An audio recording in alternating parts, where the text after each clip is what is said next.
Israel kembali berulah saat Hamas mulai tunduk atas kesepakatan gencatan senjata di Gaza. Huru-hara terus menghiasi proses pembebasan sandera dan pertukaran tahanan yang dilakukan kedua pihak.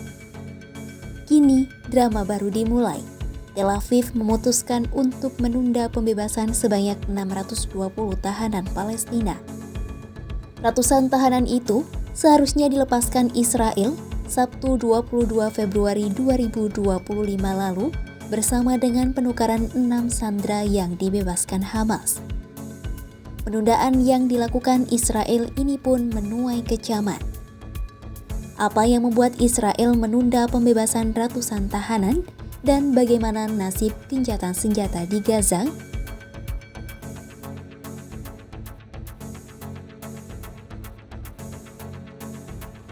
Israel dijadwalkan membebaskan sebanyak 620 tahanan Palestina Sabtu 22 Februari 2025 sebagai imbalan pembebasan sebanyak 6 sandera Hamas.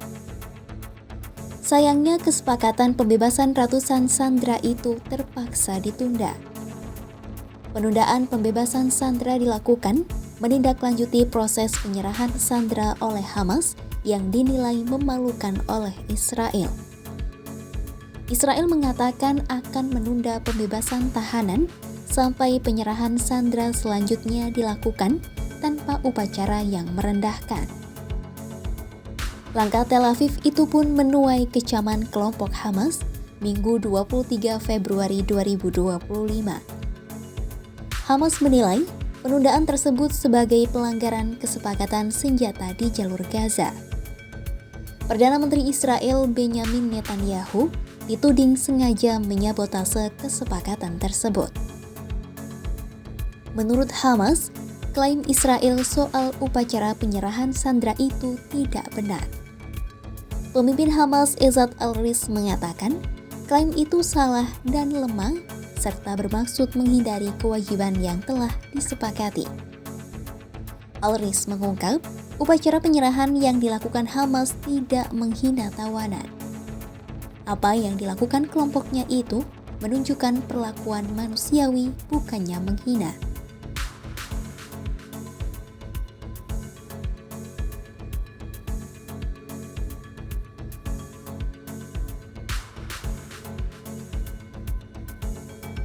Ia justru mengatakan penghinaan yang sebenarnya terjadi adalah saat perlakuan Israel terhadap tahanan Palestina dalam proses pembebasan.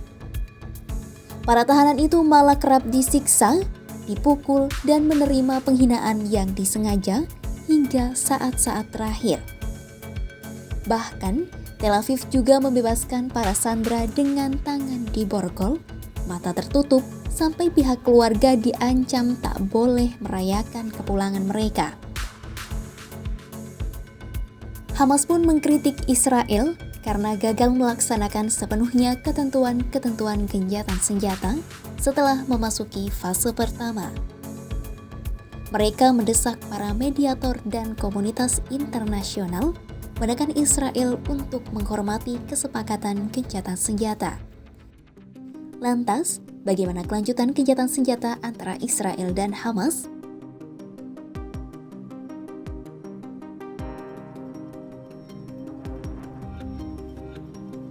Nasib gencatan senjata tahap kedua diambang kegagalan apabila Israel tetap kekeh tak patuh.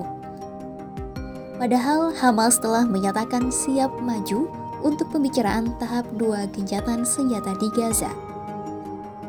Namun, kesiapan Hamas itu tak akan ada artinya jika Israel tak patuh dengan kesepakatan yang telah dibuat. Menurut Hamas, pertukaran tawanan dan sandera hingga situasi kemanusiaan di wilayah kantong Palestina menjadi penentu utama kelanjutan kesepakatan gencatan senjata. Hamas menilai taktik penundaan pembebasan tahanan oleh Israel justru hanya akan menghambat proses selanjutnya. Mereka justru memberikan pilihan pada Tel Aviv menerima tawanan mereka dalam peti mati atau menerima para tahanan dalam keadaan hidup dengan mematuhi persyaratan Hamas. Hamas juga menyoroti langkah Perdana Menteri Israel Benyamin Netanyahu yang berusaha mengalihkan perhatian dari kekalahan militernya di Gaza. Menurut Hamas, Tel Aviv berusaha melakukan serangan di tepi barat untuk menutupi kekalahannya di Gaza.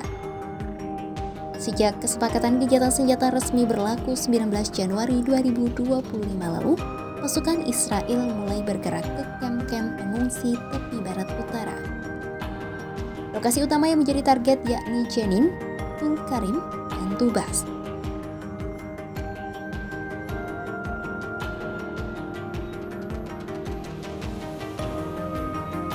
Kelompok Hamas kembali menegaskan komitmennya untuk mengutamakan kepentingan tertinggi rakyat Palestina dalam sebuah keputusan yang mereka ambil. Hamas akan memastikan keputusan yang diambil tetap dalam kerangka konsensus nasional dan bebas dari campur tangan pendudukan atau Amerika Serikat. Pernyataan itu disampaikan juru bicara Hamas, Hazim Qasim.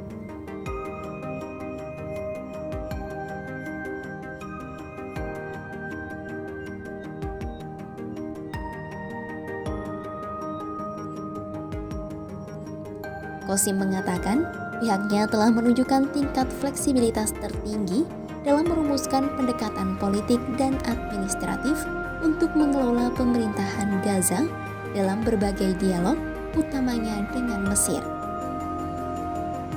Di antara pendekatan itu adalah menyetujui pembentukan pemerintahan konsensus nasional serta penerimaan penuh Hamas terhadap usulan Mesir soal Komite Dukungan Masyarakat.